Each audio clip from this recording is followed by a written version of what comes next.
The Zephyrian Command AI, designation Omega-7, processed the human military data with what could only be described as digital amusement. Its quantum consciousness flickered through terabytes of Earth's military history in nanoseconds, analyzing battle strategies from ancient Rome to the modern conflicts of the 21st century. Primitive, Omega-7 transmitted to the Zephyrian High Command. Their tactics are chaotic, inefficient, and based on emotional responses rather than logical optimization. They send their warriors to die for abstract concepts like honor and freedom. My calculations show a 97.3% probability of total human subjugation within 48 standard cycles. The Zephyrian fleet, guided by Omega-7's supreme artificial intelligence, descended upon Earth with mathematical precision. Each ship positioned according to perfect geometric formations, every weapon calibrated to deliver maximum destruction, with minimum energy expenditure. The AI had run 1 million simulations, and in every single one, humanity fell within days.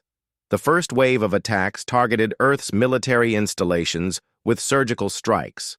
Omega-7 expected immediate surrender, once the humans realized the futility of resistance. Instead, something unexpected happened. The humans scattered like insects, abandoning their bases and disappearing into terrain that the AI's sensors couldn't effectively penetrate. Illogical, Omega-7 computed. They abandoned strategic positions without attempting to defend them. What the AI didn't understand was that among the scattered human forces were individuals whose very existence defied algorithmic prediction. Veterans of wars fought in jungles, deserts, and urban hellscapes. Men and women who had learned that survival wasn't about following textbook strategies, it was about adapting, improvising, and turning weakness into strength.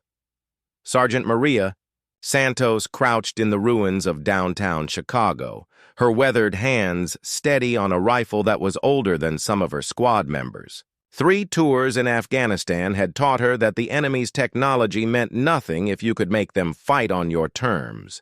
Beside her, Staff Sergeant James Thompson, a veteran of urban combat in Syria, studied the alien patrol patterns with the patience of a hunter. "They move like robots," Thompson whispered, his voice barely audible through the rubble. "Perfect formation, predictable timing, no intuition." Santos nodded. She'd seen this before, technologically superior forces that relied too heavily on their advantages, forgetting that warfare was as much art as science. Same mistake every occupying force makes. They think superior firepower equals inevitable victory. Across the globe, similar scenes played out. In the Amazon, Green Berets who had mastered jungle warfare disappeared into the canopy, becoming ghosts that struck without warning. In the mountains of Afghanistan, Marines who had learned to fight in impossible terrain turned caves and ridgelines into death traps. Urban warfare specialists in Stalingrad's ruins had taught their successors well. Every building became a fortress, every street a killing field. Omega-7 analyzed each engagement with growing confusion. The humans' tactics made no mathematical sense. They abandoned advantageous positions only to strike from unexpected angles. They sacrificed valuable equipment to achieve seemingly minor objectives.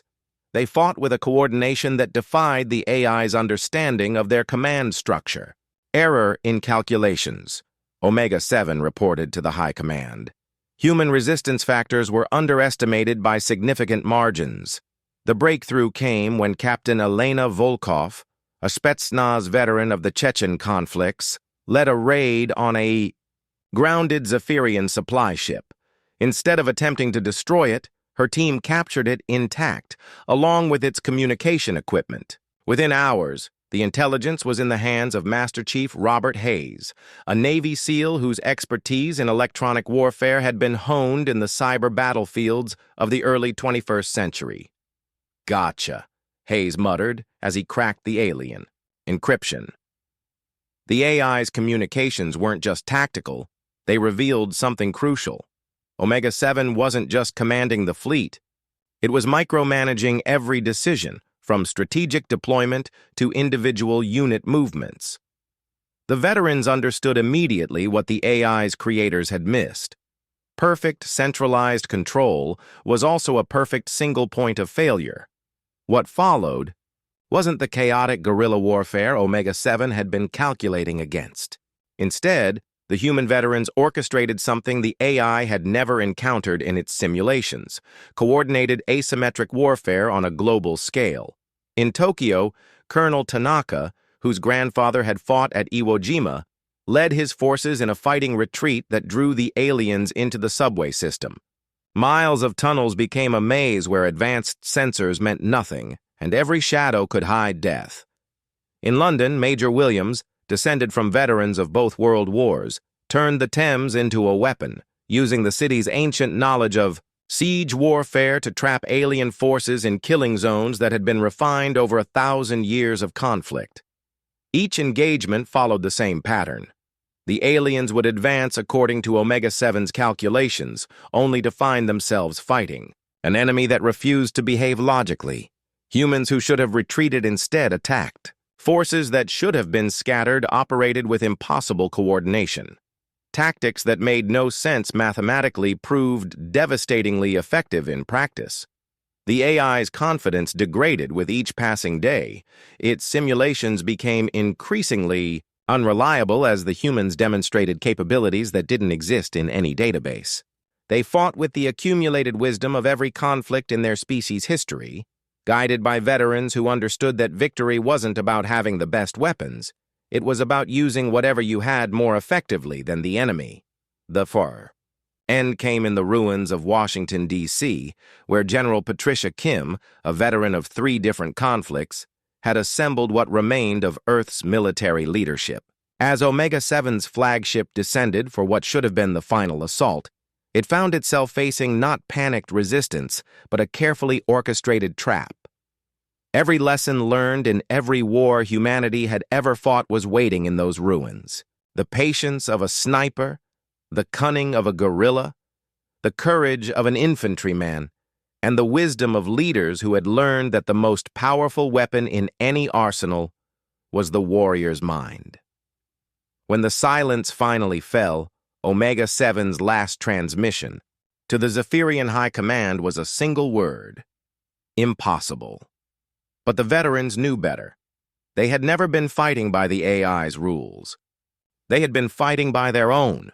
Rules written in blood across 1,000 battlefields, refined by sacrifice and tempered by the knowledge that sometimes the impossible was just another word for necessary. The stars belonged to those who earned them, not those who calculated they deserved them.